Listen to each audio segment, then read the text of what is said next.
tí thôi con ơi. Ok. Anh tí thôi, đi mua bubble cho con. Bubble cho cái gì? Bubble chú. Một con cái thôi. Ủa, hai cái, một con cái chưa hết nữa, hai cái. Ok, em vào uống.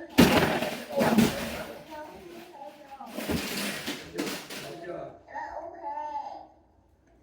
Thôi, em vào uống hè. Ok.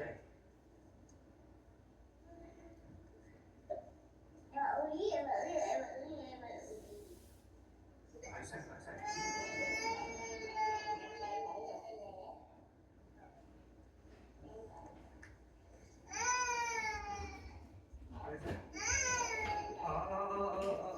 Không khóc.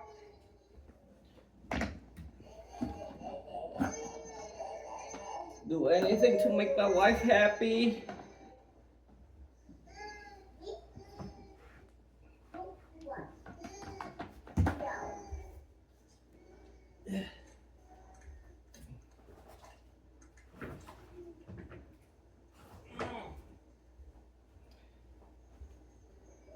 Okay.